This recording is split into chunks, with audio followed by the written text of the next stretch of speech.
साथ संगत जी, प्यार से कहना धन निरंकार जी। साथ संगत जी, एक रेस्टोरेंट में नाश्ते के समय बड़ी भीड़ पड़ती थी। बहुत लोग आते थे और एक आदमी उस भीड़ का फ़ायदा उठा करके नाश्ता कर लेता था और पैसे दिए बिना वहाँ से चला जाता था। वो रेस्टोरेंट जो था बड़ा फेमस होता जा रहा था। उसका नाश्ता जो था बड़ा पॉपुलर होता जा रहा था। बहुत लोग आते थे। तो एक आदमी वहाँ पहुँचा। उसने देखा कि एक व्यक्ति है जो इस भीड़ का फ़ायदा उठा करके बिना बिल चुकाए, बिना पैसे चुकाए निकल लेता है और उस व्यक्ति को बड़ा अच्छा लगता था वहाँ का नाश्ता। उसने डेली आना शुरू किया और जब 2-3 दिन उसने देखा कि ये तो रोज़ ही आकर के फ्री में खा रहा है, तो उसे लगा कि मालिक से बात कर लेनी चाहिए।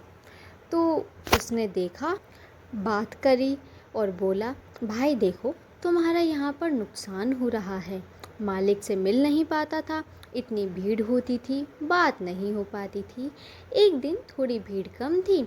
जब वह पहुँचा आदमी, तो उसने बोला, भैया सुनो, आप मालिक हो? बोले हाँ, मैं यहाँ का ओनर हूँ, बोलो। उसने बोला, एक बात करनी थी आपसे। उसने कहा, बस थोड़ा सा कस्टमर फ्री हो जाए फिर आपसे बात कर लेंगे, अगर आपके पास टाइम हो। तो उसने कहा, ठीक है, आज बड़ी इम्पॉर्टेंट बात करनी है। जब भीड़ पूरी तरीके से छट गई तो मालिक के पास बोला कि काम की बात कर रहा हूँ, ध्यान से सुनो। बड़ी ही दुकान है तुम्हारे बहुत लोग आते हैं तुम्हारे पास, लेकिन घाटा हो रहा है। मैं भी बिजनेसमैन हूँ, अगर एक आदमी की तरफ से भी घाटा होता है तो सहना नहीं चाहिए। बोले, क्या हो गया? बोले, मैं देख रहा हूँ, पहली बात तो आपका नाश्ता बहुत अच्छा है, मैं यहाँ आना शुरू कर चुका हूँ और मैं देख रहा हूँ कि यहाँ पर 3-4 दिन से एक आदमी है जो आता है, नाश्ता करता है और बिना पैसे दिए निकल लेता है। तो मैंने सोचा कि आपको बता दूँ, आप अपने वेटर वगैरह लोगों को तैनात रखो और अगली बार जब वह आए तो उसे पकड़ो और पुलिस के हवाले करो, या फिर उससे पैसे ले लो। इतने दिनों से फ्री में खा के जा रहा है, नुकसान तो हो ही रहा है रेस्टोरेंट का।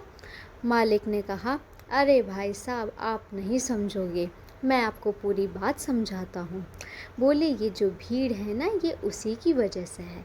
वो सामने वाला आदमी के पास ने कहा, क्या बात कर रहे हो, उसकी वजह से भीड़ कैसे?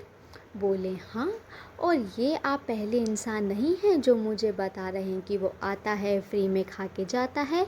बहुत लोग आके मुझे बताते हैं कि एक आदमी आपके यहाँ पर आता है और फ्री में नाश्ता करके जाता है, पैसे नहीं देता। बोले, मुझे जब ये पहली बार बात मालूम चली तो पहली बार ही मैं उसके पीछे गया और मैंने देखा कि ये कौन है, कहाँ से आता है। वो बोले, यहीं पास के सिग्नल पर भीख मांगता है।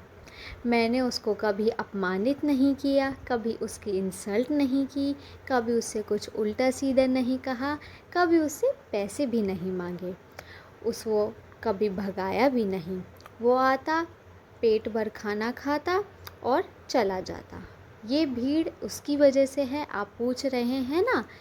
तो मैंने देखा है कि कितनी बार वो रेस्टोरेंट के सामने बैठा होता है और ऊपर वाले से प्रार्थना कर रहा होता है कि थोड़ी भीड़ आ जाए तो चुपके से जाऊं और फ्री में खा के आ जाऊं। ये भीड़ भाई साहब उसी की प्रार्थना की वजह से है।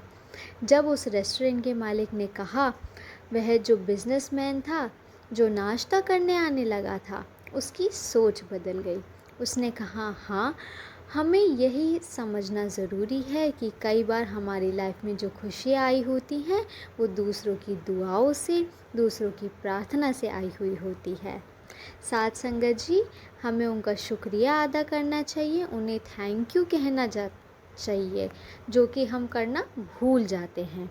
तो याद रखिए, हर पल, हर क्षण के लिए उसका धन्यवाद करते चलिए और यह मत मानिए कि सब कुछ मेरी वजह से हो रहा है, ये मानिए कि सब कुछ उसकी वजह से हो रहा है।